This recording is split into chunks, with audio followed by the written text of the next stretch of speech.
Panginoon, ang umiibig sa Ama o sa Ina sa akin ay hindi karapat-dapat sa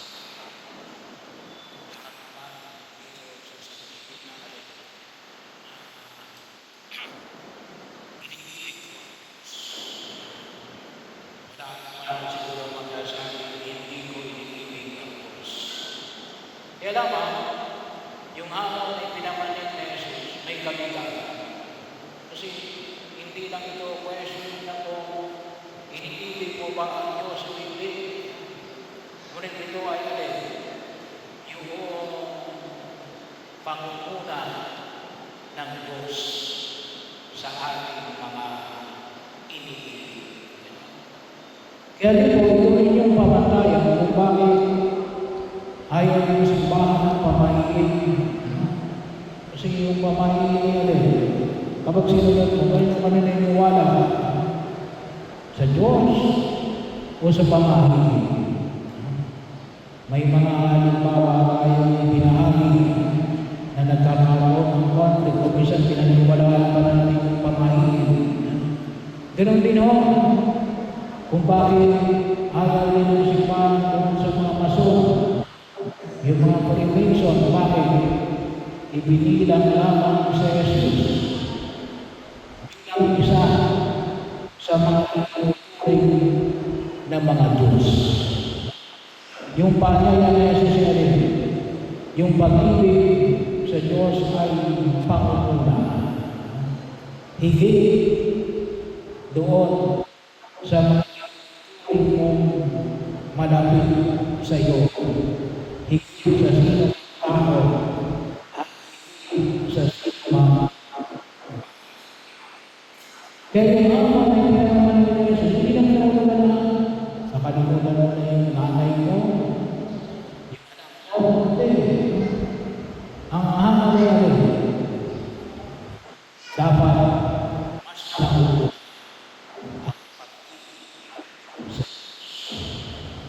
Pwede data.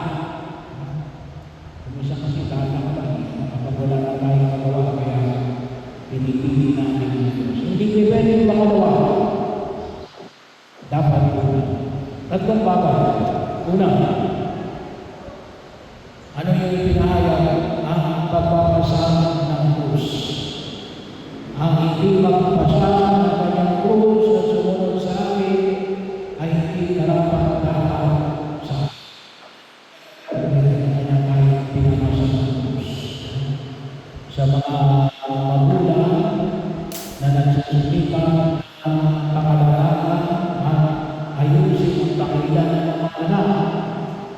Sa mga mag-asawa na nanatiling tapat sa kanilang sinumpang pangako sa gitna ng maraming mga hamon ng buhay.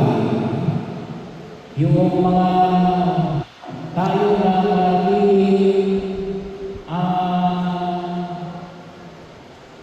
tunay na naglilingkod kahit na sa gitna ng korupsyon.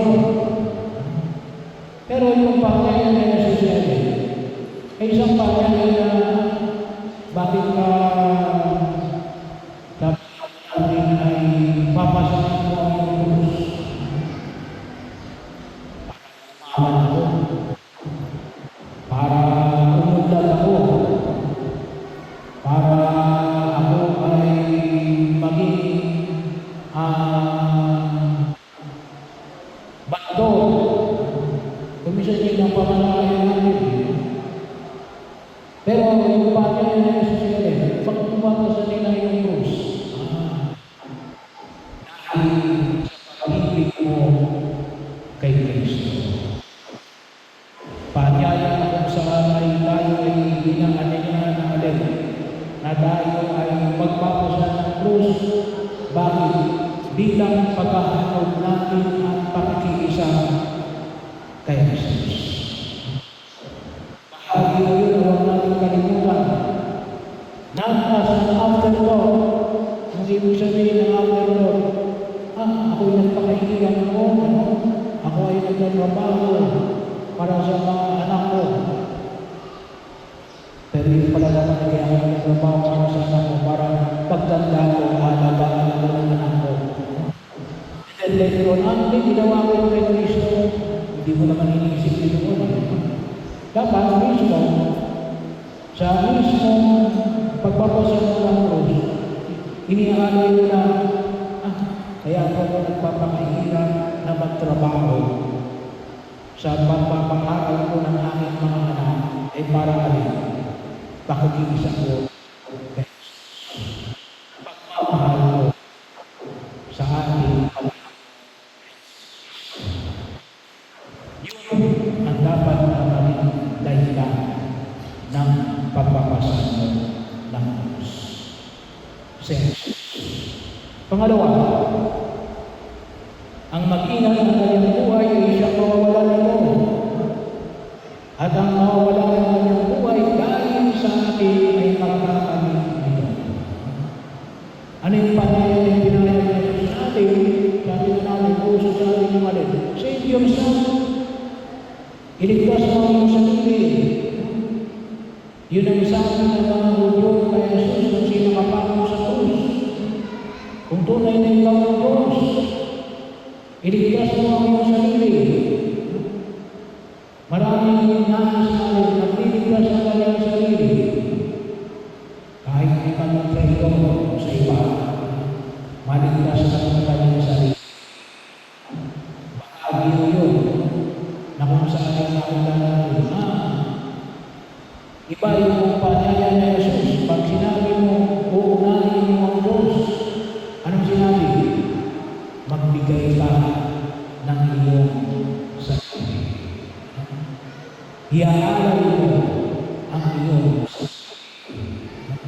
Katulad ng alin, ng halimbawa na ipinakita sa atin ng ating Panginoong Jesucristo na naghandog ng kanyang sarili para sa katubusan ng tao. Kaya, bahal niyo, nanawa kayo gagawin niya, ang sabi ni Mother Teresa ng Calcutta,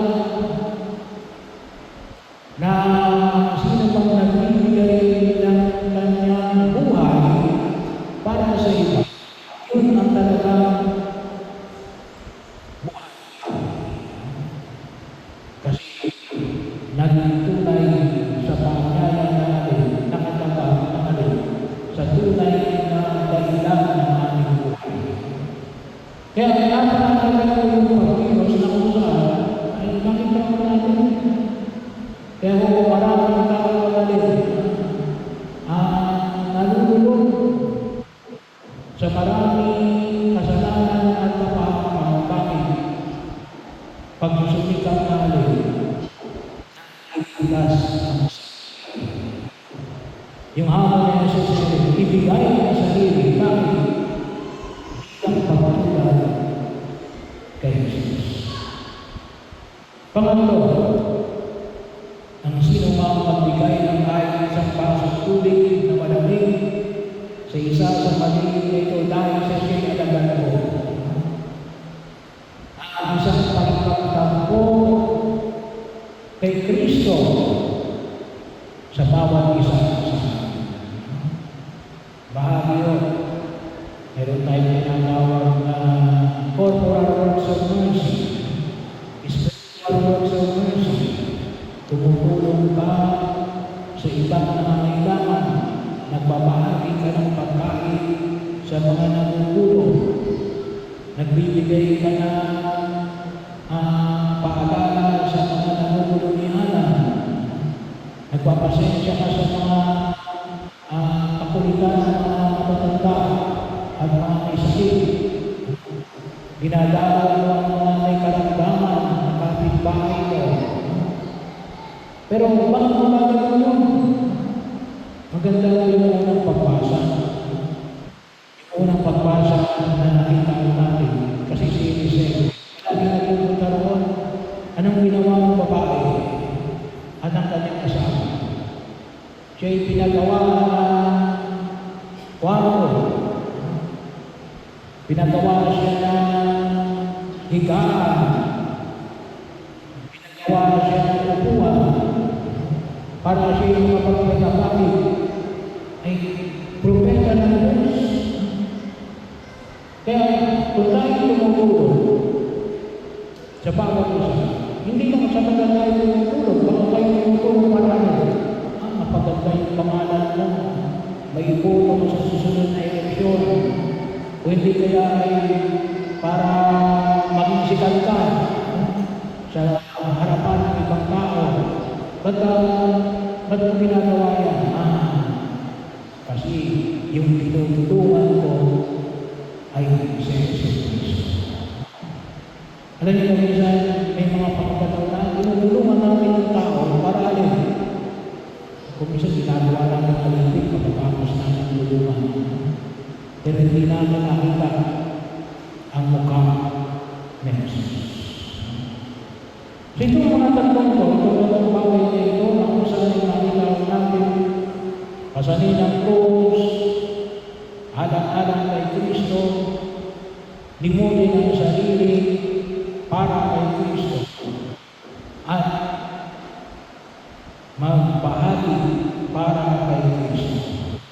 Ay doon naman natin higit na maunawaan natin na tayo ibig sa Diyos na higit sa pag-ibig natin sa mga tao.